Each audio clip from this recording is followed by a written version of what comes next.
বেগম কোকেয়াকে কি প্রতিপক্ষ হিসাবে দাঁড় করানো হচ্ছে? ঢাকা বিশ্ববিদ্যালয়ের শামসুন নাহার হলের সামনের দেয়ালে বাঙালি মুসলমান নারী জাগরণের পথিকৃৎ খ্যাত বেগম কোকেয়ার একটি গ্রাফিতি চোখ ও মুখ কালো রঙের স্প্রে দিয়ে ঢেকে দিয়েছেন ওই হলেরই একজন শিক্ষার্থী।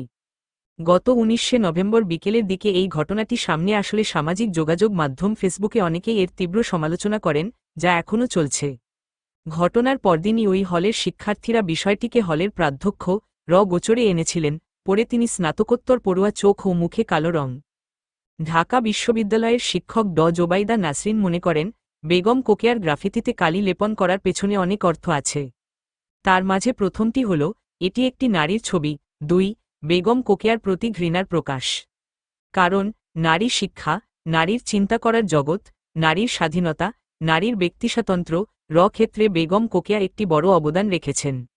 এটি যে নির্দিষ্ট কোনো ব্যক্তির বহিঃপ্রকাশ তা না, এটি আসলে রাষ্ট্রে চলমান লিঙ্গীয় রাজনীতি ও ধর্মীয় রাজনীতির বাড়াবাড়ির বহিঃপ্রকাশ।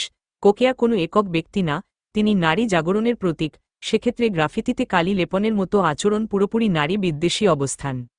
এটিকে ঘৃণাযুক্ত সাহস হিসাবে সংজ্ঞায়িত করে তিনি আরও বলেন যে এভাবে কালিমা লেপনের অর্থ হল নারী জাগরণের সকল ইতিহাসকে মুছে ফেলার চেষ্টা। তিনি বলেন, গত 5ই অগাস্টের পর বিভিন্ন ভাস্কর্য ভেঙে ফেলা, মাজারের ওপর আক্রমণ, বাউলদের হেনস্থা করা, নারীর প্রতি সহিংসতা চলছে। আমি নিজেও ব্যক্তিগতভাবে এর শিকার হয়েছি। এই যা কিছু হচ্ছে তা দিনশেষে পুরুষতান্ত্রিক মানসিকতারও বহিঃপ্রকাশ। পুরুষতান্ত্রিক মানসিকতা পুরুষই লালন করে না, নারীরাও পুরুষতান্ত্রিক মানসিকতা লালন করে, যোগ করেন তিনি।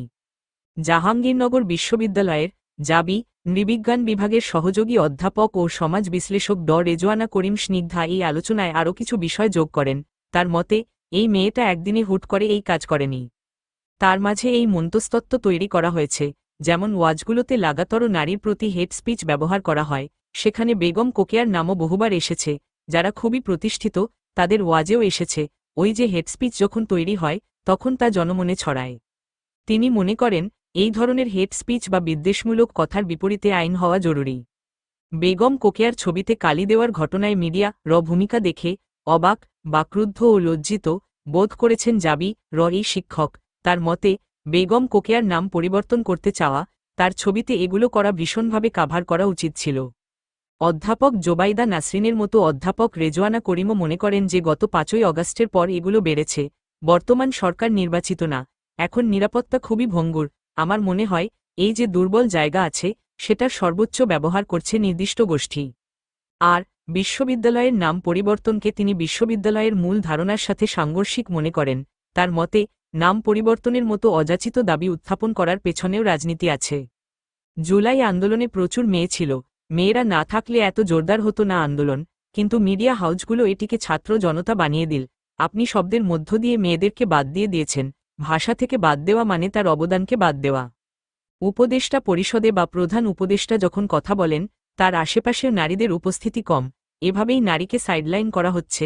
বেগম কোকেয়ার ইস্যুটার বাঙালির আধুনিক যুগের ইতিহাসে যে নারীর নাম গভীর শ্রদ্ধার সঙ্গে স্মরণ করা হয় তিনি কোকেয়া সাখাওয়াত হোসেন বেগম কোকেয়া হিসেবে তিনি অধিক পরিচিত।